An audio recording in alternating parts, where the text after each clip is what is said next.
Detective Latrell Washington was greeted at Riverdale Prison with a familiar smell, a mixture of disinfectant, sweat, and hopelessness.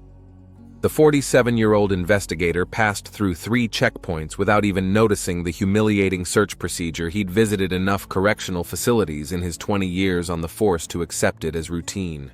"Lucky you, detective," the guard grinned, handing him back his badge. "It's only Monday morning and you've already got a dead body." Washington didn't answer. He'd learned to ignore the black humor that was an inevitable part of working with violence and death. The guard shrugged and nodded toward the hallway. "Dating room number 4. Warden Hawkins is waiting." The corridor seemed endless, reflecting fluorescent light off the gray-green walls. From behind the metal cell doors came the muffled sounds of prison life, conversations, radios, sometimes shouts. But Washington heard only his own footsteps and the quiet jingling of the handcuffs on his belt. The smell of blood hit his nostrils before the detective even crossed the threshold of the visiting room. The guard standing at the door looked indifferently at the entrant and made a note in the log book. "The police arrived at 9:15, he said mechanically. Washington nodded and took a deep breath before entering. Not that the sight of a corpse would faze him, he'd long ago stopped reacting to dead bodies. But it took a moment each time to put on his usual mask of professionalism. The visiting room was small. A table, 4 chairs, 1 barred window under the ceiling. There were too many people in it now. 2 forensic technicians, a photographer, a medical examiner leaning over the body, and a tall man in an expensive suit that looked out of place against the institutional walls. "Detective Washington," the man held out his hand. "Dexter Hawkins, warden." Washington shook the dry, manicured palm and noted that Hawkins, a 55-year-old administrator with a military bearing, was trying to stay away from the pool of blood on the floor. "What's your emergency?" Washington asked, though the answer was obvious. The body of a young black woman lay against the wall, partially hidden by the examiner leaning over her. Even so, it could be seen that her throat had been slit with such force that the knife had probably reached her spine. Blood poured down the front of her modest dress and formed a dark puddle on the concrete floor.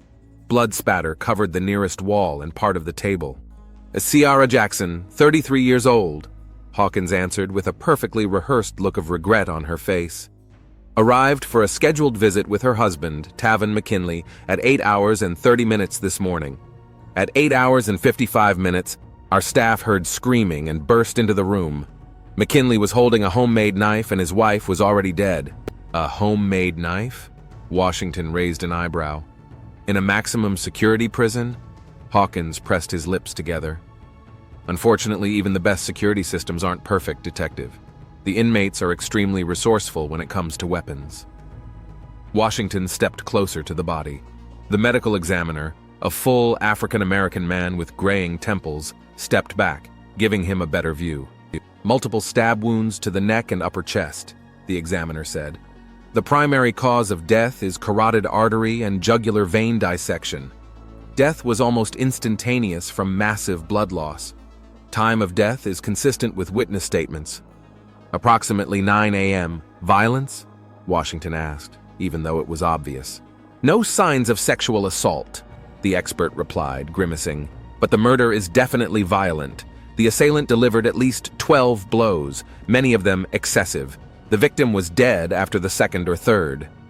Washington nodded. "And the murder weapon?" "Already bagged and sent to the lab," Hawkins interjected. "Classic homemade prison knife, sharpened from a metal plate with a cloth-wrapped handle. There's no doubt it was used to commit the murder.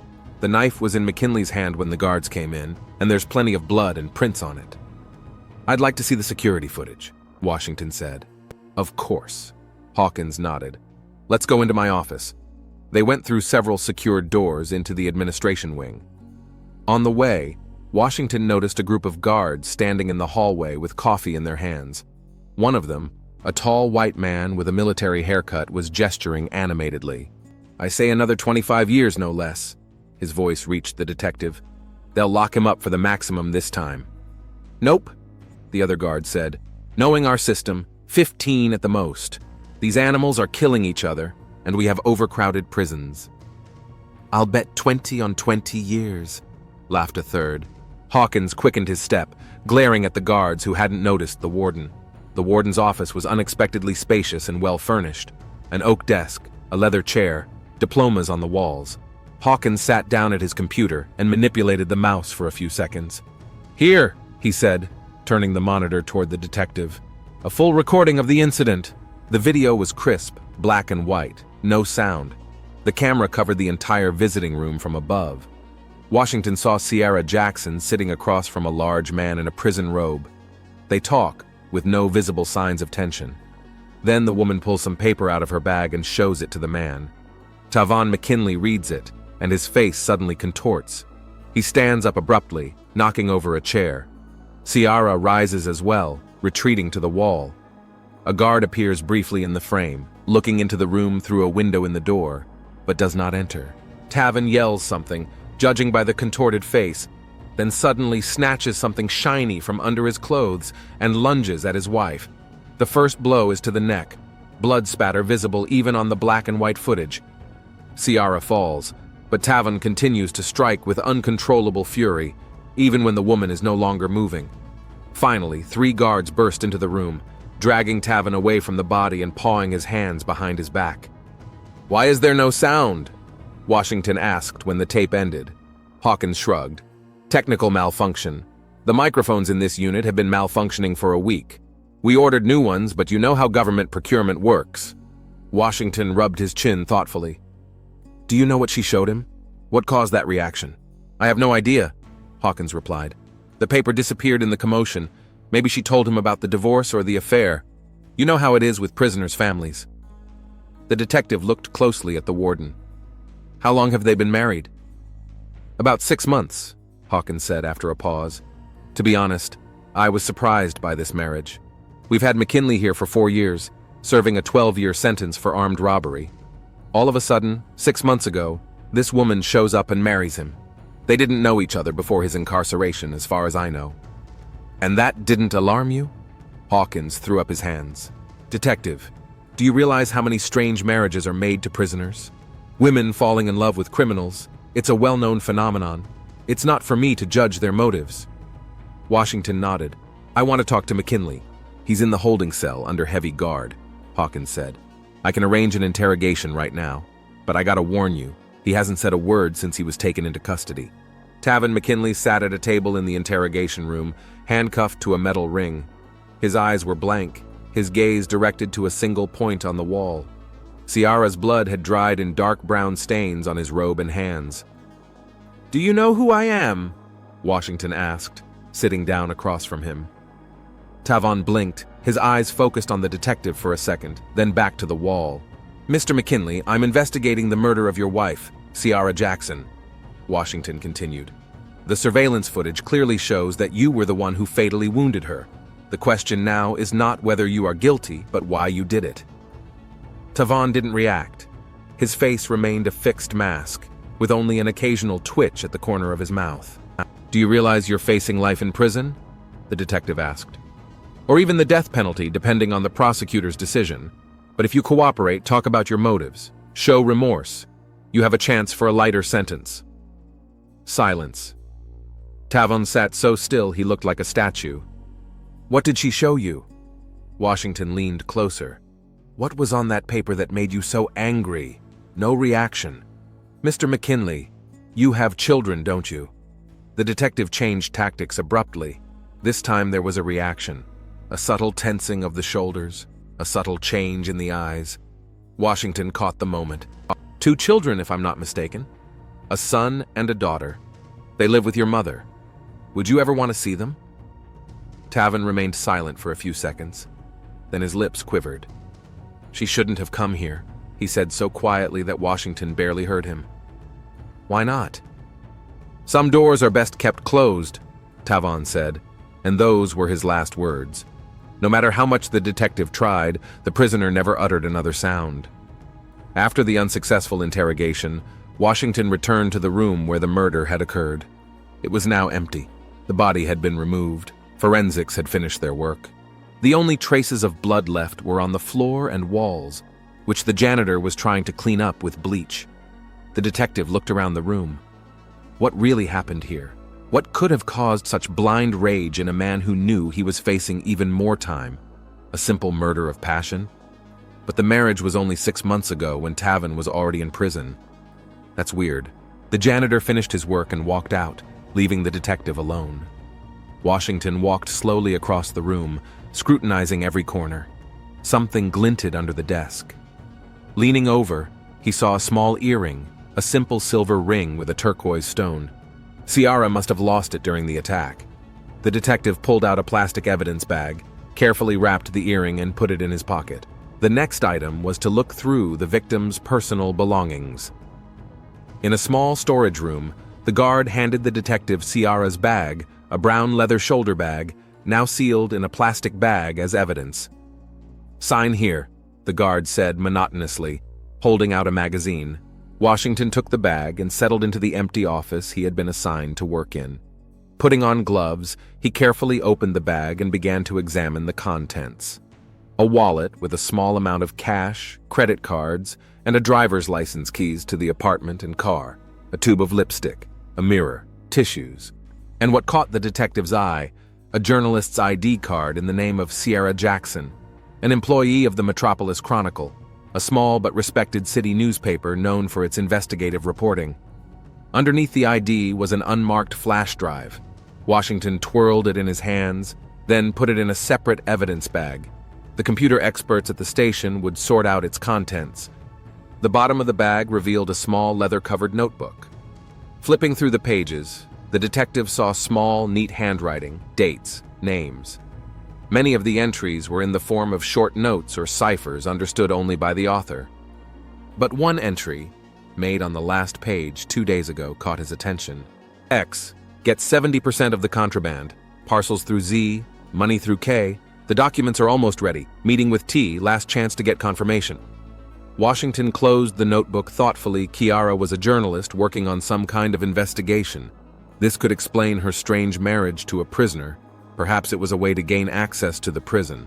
But what was she investigating? And what did it have to do with her murder? The detective returned to the warden's office. Hawkins looked tired, but still had impeccable posture. "Are you finished, detective?" he asked. "I have to prepare an official report for the Department of Corrections." "Not yet," Washington answered. "I need records of all of Ciara Jackson's previous visits to her husband, and if possible, records of their phone conversations." Hawkins frowned. "That's going to take time, and possibly a court order." "I'll take care of the warrant." Washington nodded. "In the meantime, I'd like to talk to the other prisoners on McKinley's block. Someone might have heard something or know something." "Of course, detective," Hawkins replied, with a professional smile that didn't affect his eyes. "We all have an interest in seeing justice done, but let me give you a word of advice. Don't get your hopes up with the prisoners. It's not in their culture to cooperate with the authorities." Washington shrugged. "I'm still willing to give it a try." Leaving Hawkins's office, the detective headed for the prison exit. He needed to check out Ciara's apartment and talk to her co-workers at the newspaper. Something about this case wasn't adding up, and Washington felt that the murder in the visiting room was just the tip of the iceberg. The Lakewood neighborhood greeted Detective Washington with the usual pattern of disrepair: peeling paint on facades, broken windows, boarded-up doors of abandoned stores. Lathrell turned off the engine of the squad car and sat for a few minutes just watching the neighborhood through the windshield. Teenagers on the corner, pretending to just chat, but clearly watching the drug trade.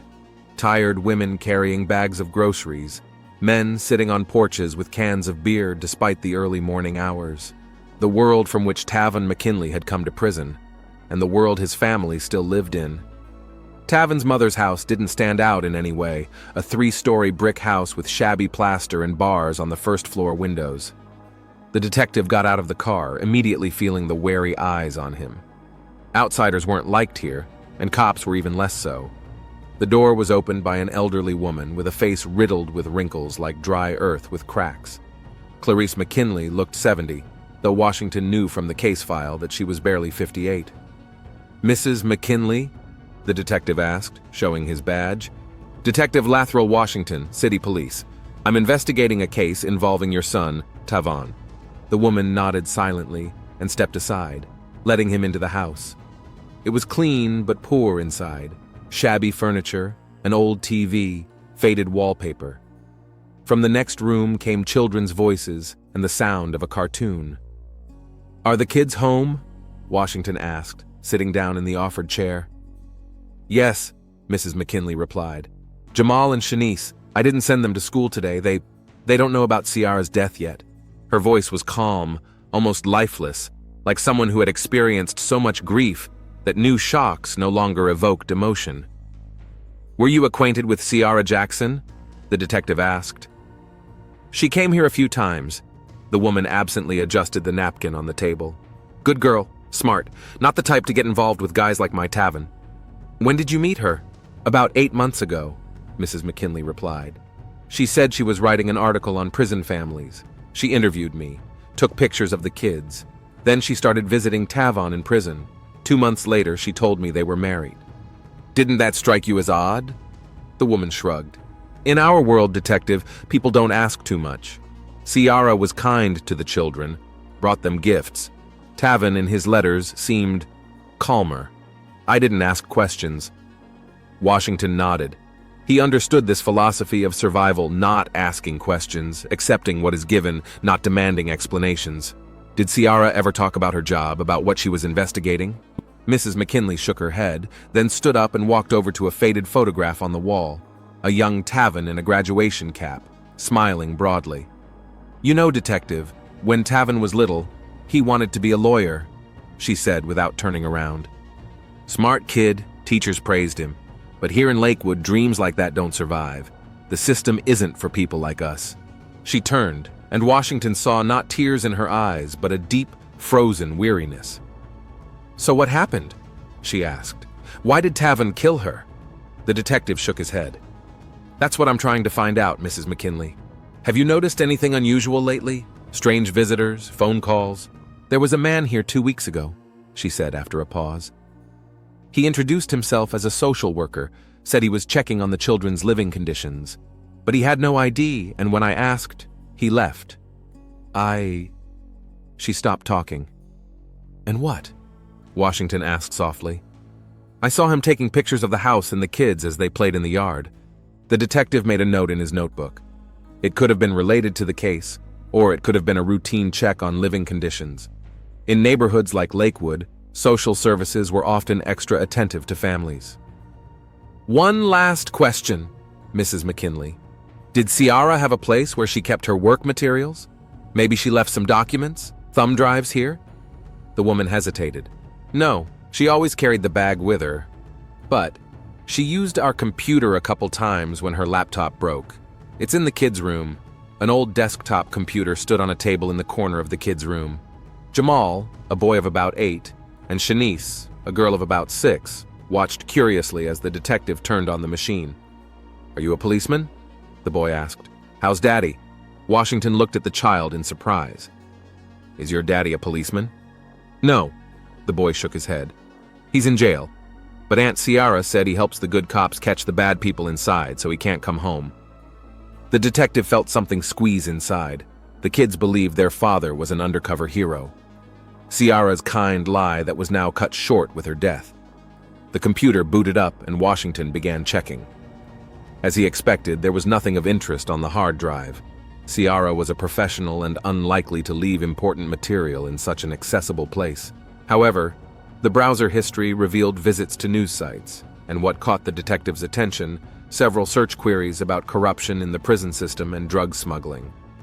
"Thanks for your help," Washington said, shutting down the computer. "You've been very helpful to the investigation." Mrs. McKinley walked him to the door. "Detective," she called to him as he was coming down the steps, "what's going to happen to Tavin?" Washington paused. What could he tell this woman? That her son would almost certainly get life in prison? That even if he proved the murder was provoked, the best Tavon could hope for was a reduced sentence? "I'll do everything I can to find out the truth," he replied. The Megapolis Chronicle was housed in an old building in the center of town. The sign above the entrance was in need of repair, as was the facade, but inside it was bustling with life. Journalists at their computers, phones ringing, conversations buzzing. The editor-in-chief, a gray-haired man with tired eyes, met the detective in his cluttered office. Marcus Williams, he introduced himself, shaking Washington's hand. A terrible tragedy with Ciara. I can't believe she's gone. How long had you known her? The detective asked, declining the offered coffee. Almost 5 years, Williams replied, sinking into the creaky chair. She came to us straight out of university. Best investigative reporter I've ever known. Hard-working, meticulous, fearless. What had she been working on lately? The editor sighed and opened a desk drawer, pulling out a folder. Here's her latest project, an investigation into corruption in the prison system, specifically Riverdale Prison. The article was due out in a week. Washington took the folder and began looking through the materials, printouts of documents, photographs, interview notes. Gradually, a picture of a massive corruption scheme began to emerge before him. According to Ciara's investigation, the administration at Riverdale Prison, headed by Dexter Hawkins, had organized a system of supplying drugs to inmates, extorting money from their relatives for special conditions, and even forced labor in underground factories. Did she have proof of any of this? The detective asked, closing the folder. She said that the most important proof she would get was at the last meeting with the informant in prison, Williams replied. That was yesterday. Washington drummed his fingers on the table thoughtfully. Her marriage to inmate Taven McKinley was part of the investigation. The editor nodded. Ciara had suggested the idea when she found it difficult to get information from inside the prison. We argued for a long time. I thought it was too risky and unnecessary. But she insisted. She said it was impossible to gather enough evidence without regular access to the prison. Did McKinley know the marriage was a sham? Not that I know of. Williams shook his head. Ciara said he believed her story that she'd fallen in love with him during her first interview. The editor was quiet for a moment. I know how that sounds, detective, using a man in that way. But Ciara was an idealist.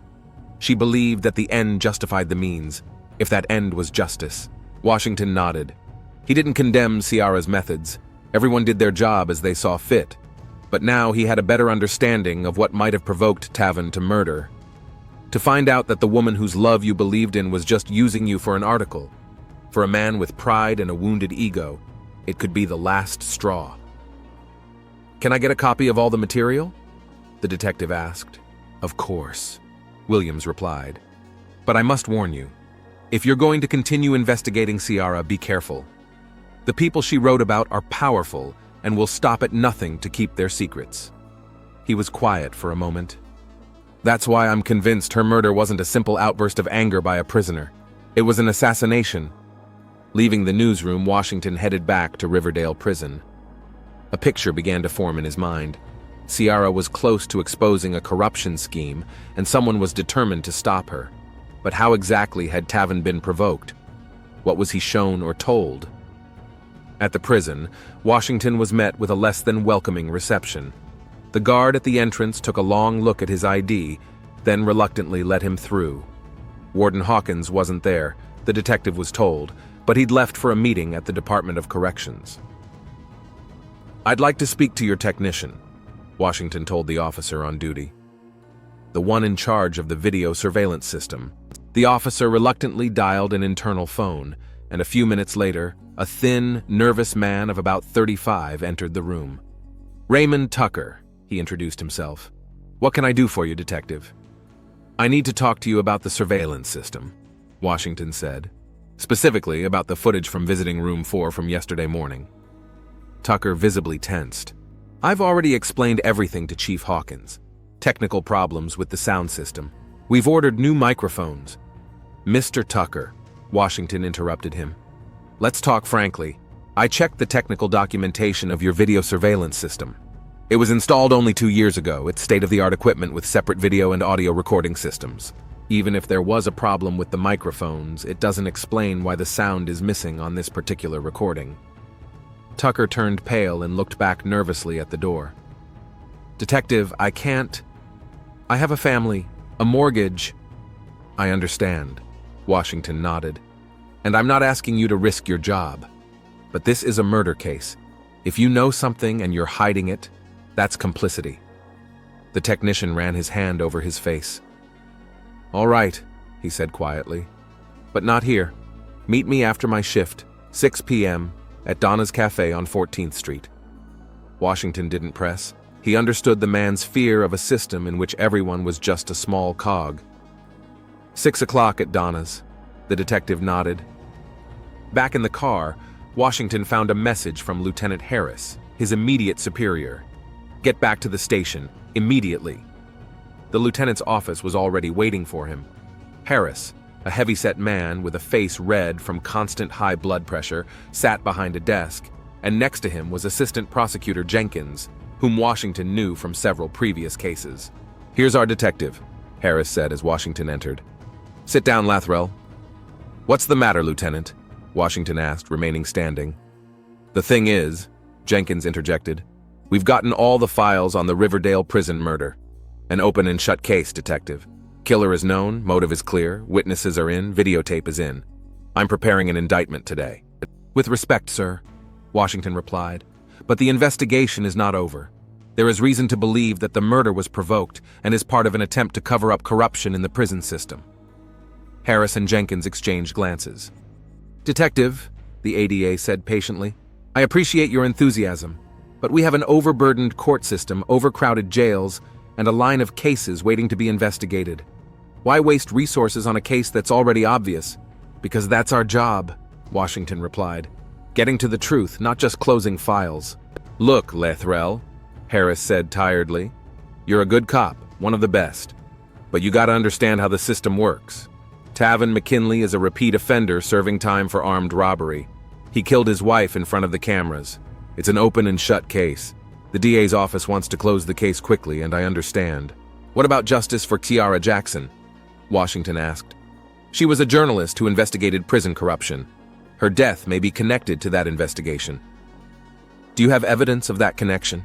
Jenkins asked, raising an eyebrow. Washington was silent.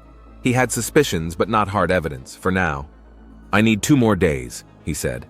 If in 2 days I don't find evidence of another motive for murder, the case is closed. Harris and Jenkins looked at each other again. 1 day, the lieutenant finally said. You have 24 hours. After that, the case goes to trial. Leaving the office, Washington headed for the technical department. The flash drive found in Ciara's bag had already been analyzed. The technician, a young woman with brightly colored bracelets, handed him the report.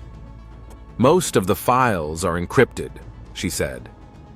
But a few had been opened.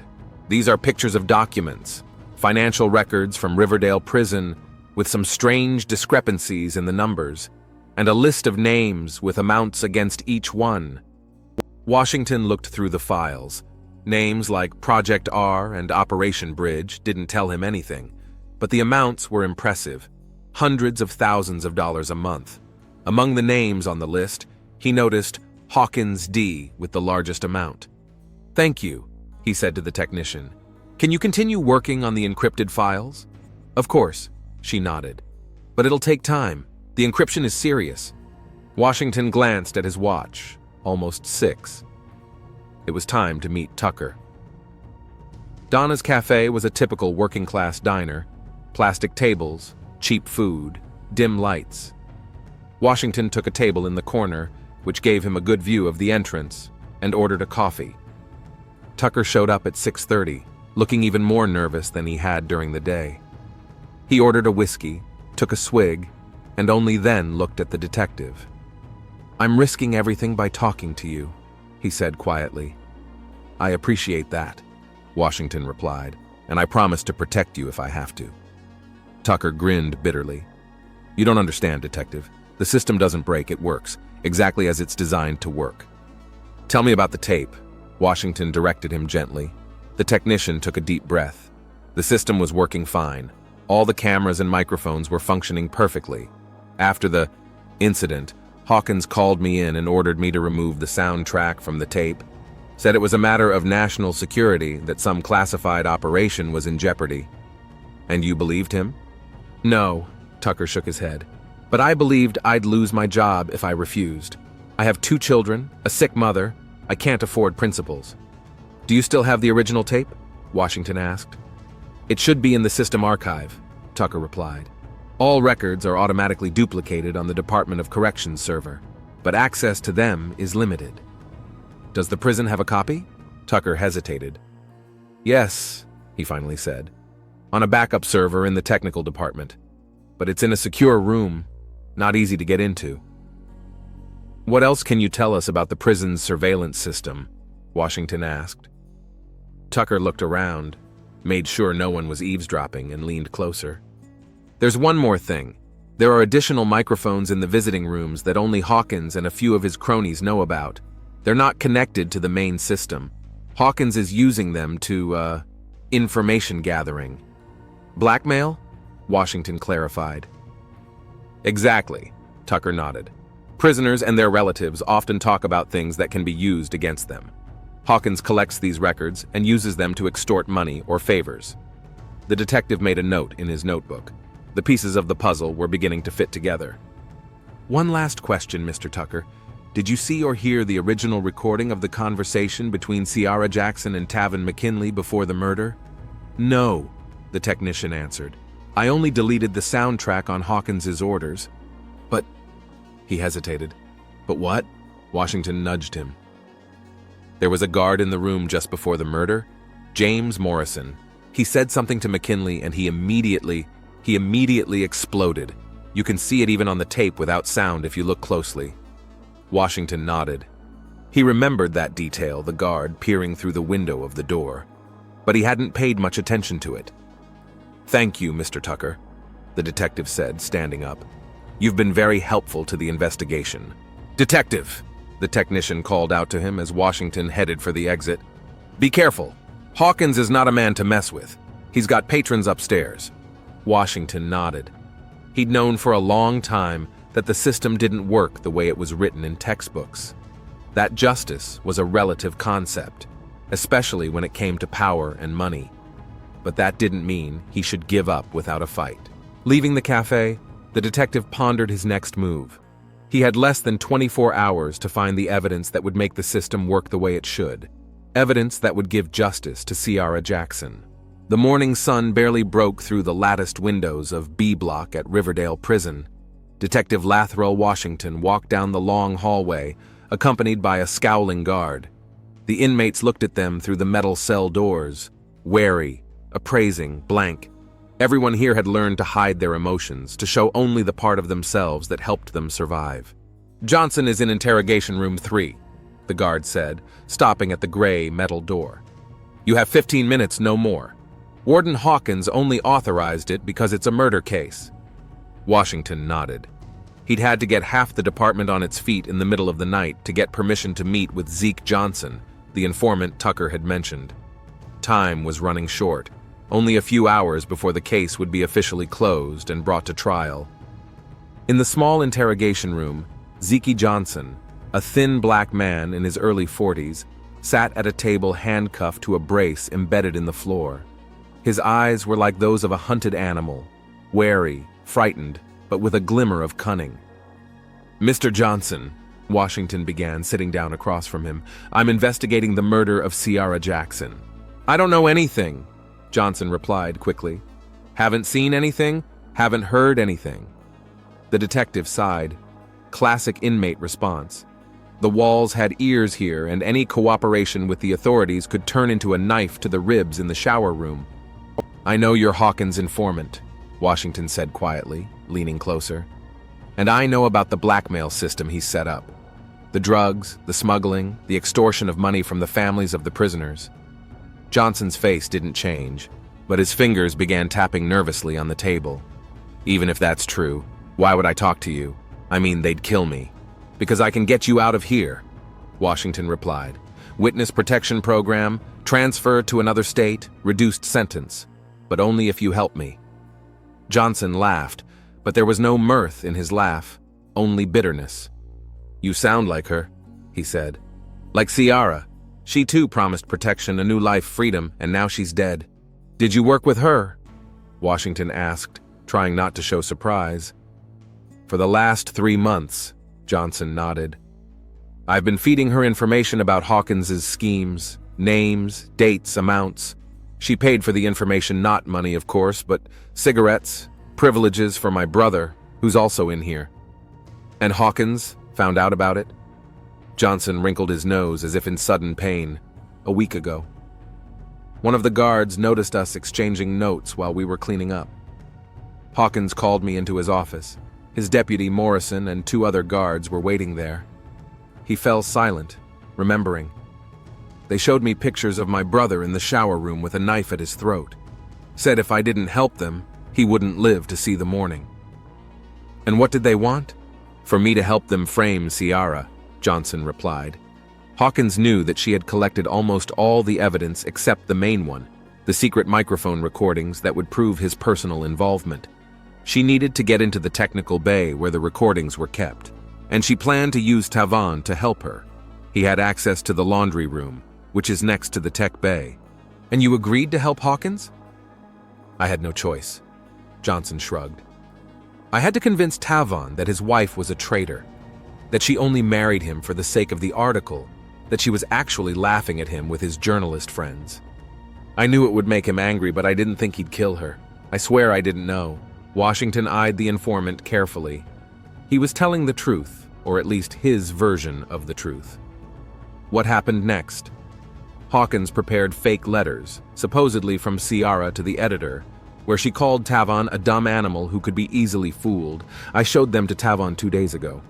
He was calm on the outside, but I could see something breaking inside. Johnson sighed convulsively. And yesterday morning, before Ciara's visit, Morrison came to his cell. I don't know what he said, but after that, Tavan was like a time bomb. Where are those fake letters now? The detective asked. Tavan should have them in his cell if he didn't destroy them, Johnson replied. But the main evidence is the microphone recording in the visiting room. It should be able to hear what Morrison said just before he was killed. Washington nodded. It matched what Tucker had said. One last question, Mr. Johnson. Why was Hawkins so afraid of Ciara's investigation? Surely he must have protection upstairs. Johnson leaned even closer and lowered his voice to a whisper. Because this isn't just smuggling and extortion. There's prisoner experimentation involved here. Hawkins is allowing some pharmaceutical company to test new drugs on D-block prisoners in exchange for huge sums of money. Some of the test subjects died or went insane. Ciara had heard about it from the wife of one such prisoner and was going to include the information in her article. Washington felt a chill run down his spine. This isn't just corruption anymore. It's crimes against humanity.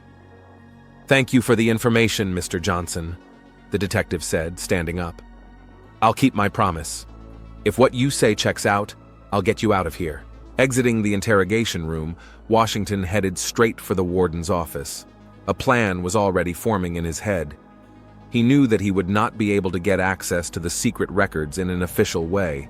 Too many influential people were interested in hiding the truth, so he would have to proceed in another way.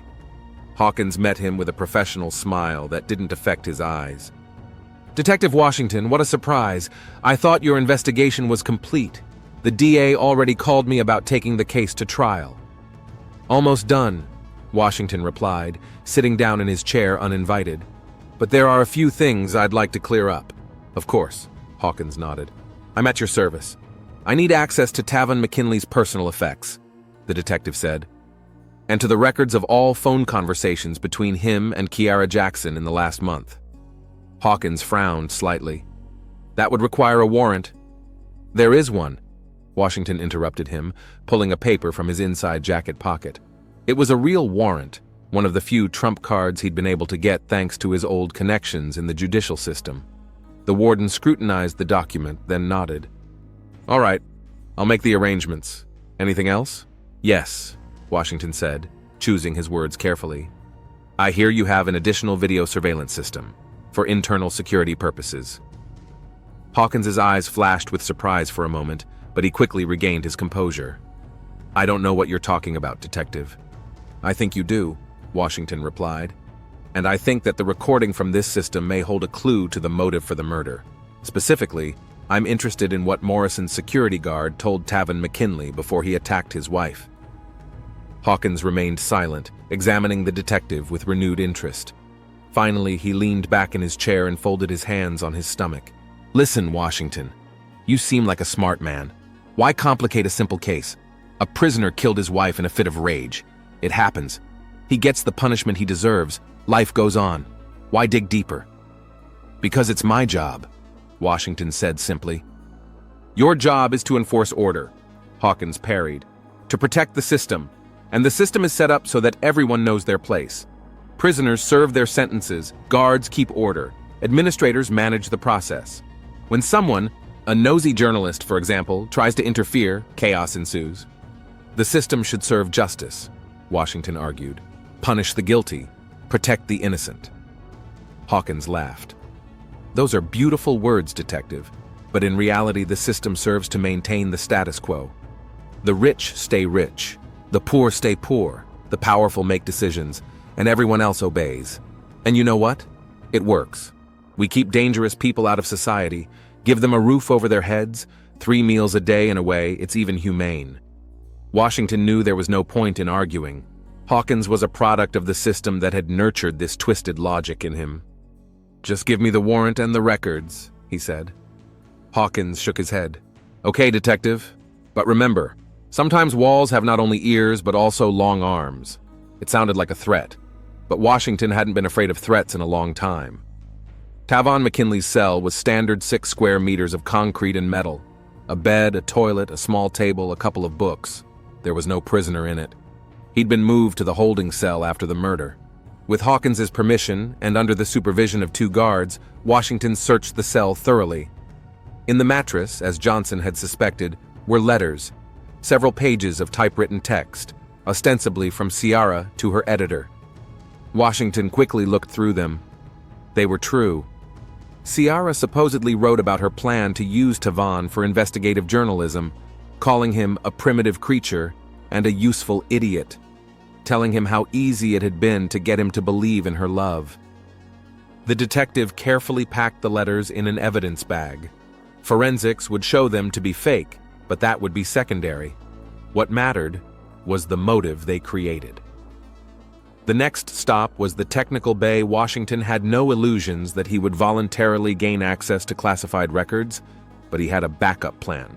An hour before arriving at the prison, he contacted the Federal Bureau of Investigation and anonymously provided them with information about possible crimes at Riverdale Prison, including experiments on inmates. It was a risky move, but the only one possible in his position. Now he had to buy time. Washington had requested records of all of Ciara and Tavon's phone calls, though he wasn't really interested in them. While the prison staff searched for and copied the records, the detective discreetly sent a message to his FBI contact.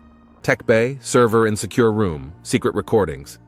He then returned to Hawkins's office to continue the game. Find anything interesting, detective? The warden asked with feigned curiosity. Perhaps, Washington replied. Those letters found in McKinley's cell seemed to be the cause of his rage. If he believed his wife had been using him all this time. The motive is clear. Hawkins nodded. Well, I'm glad we've cleared that up. I suppose you can close the case now? Almost, Washington said. All that's left is to listen to the phone records. And if possible, I'd like to have another conversation with Guard Morrison. Hawkins frowned. Unfortunately, Morrison is off duty today. Family emergency. I see, the detective nodded. Then I'll just wait for the results of the examination of the letters. At that moment, there was a knock at the office. A worried security guard entered. Sir, there are FBI agents in there. They've served a search warrant for the technical bay and all computer systems. Hawkins' face changed, the calm mask slipping away to reveal anger and fear. What? On what grounds? The guard held out a piece of paper. Suspicion of violating federal prisoner rights laws and illegal medical experimentation, sir. Hawkins looked at Washington, and the detective saw understanding in his eyes. Did you... he began, but stopped short. Quickly pulling himself together, he turned to the guard. Show the agents to my office. I'll talk to them myself. When the guard left, Hawkins looked at Washington again. Do you realize what you've done, detective? You broke the rules of the game. I follow the law, Washington replied. The real law, not your twisted rules. The law, Hawkins sneered contemptuously. The law is a tool in the hands of power. Today, it's on your side. Tomorrow, it's on mine. But the system always remains. In his eyes, Washington saw not fear of arrest or punishment, but irritation at the temporary setback. It was as if Hawkins knew that somehow he would pull through, that he had patrons who would not let him fall. An hour later, the tech bay was sealed off by FBI agents and the computers were seized as evidence.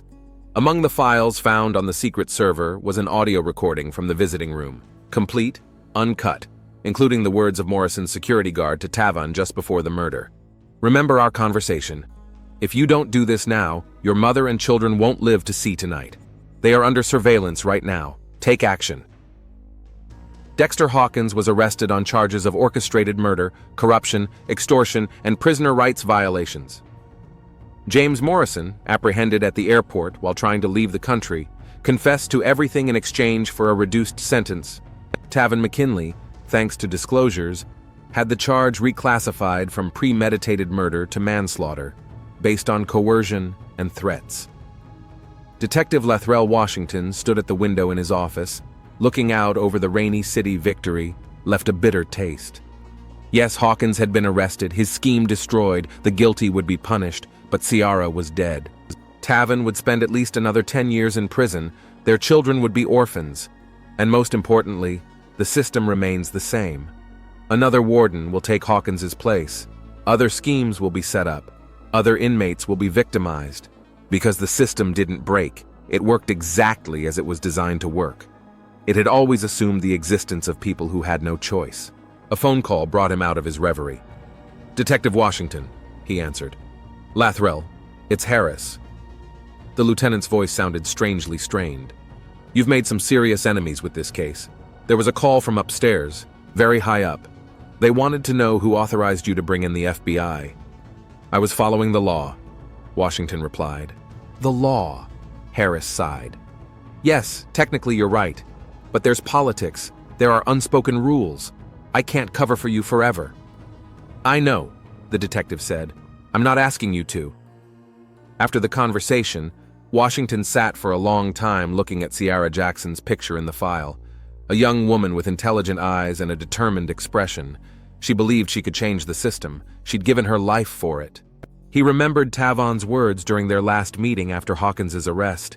"You know, detective, for a moment I actually believed she loved me. For the first time in years I felt like someone cared. And then they showed me those letters, and I felt so stupid, so worthless." "They were forgeries, Tavan," Washington replied then. "She didn't write those." "What difference does it make?" McKinley shrugged his shoulders. "After all, she was using me anyway. Maybe not as brutally as it was written, but she used me. I was a tool for her, not a person, just like I was to everyone else." And Washington couldn't find anything to say in response. Because deep down, he knew Tavan was right. The system turns people into tools, prisoners, guards, even journalists and police officers. Everyone plays their part, and no one can break out of the cycle. But sometimes, very rarely, someone finds the strength to defy the system, like Ciara, like himself. And even though these attempts are rarely completely successful, they remind everyone else that there is a choice after all, even if it's a choice between bad and very bad, even if the cost is prohibitive. The detective closed the case file and stamped, "Closed." Another investigation completed. One more small battle in the never-ending war for justice, impossible to win but impossible to give up. The rain intensified, drumming on the glass, washing the mud off the city streets. But Washington knew that even the heaviest downpour couldn't truly clean up the system. It would take something more than that. And perhaps that something had not yet been invented by humans.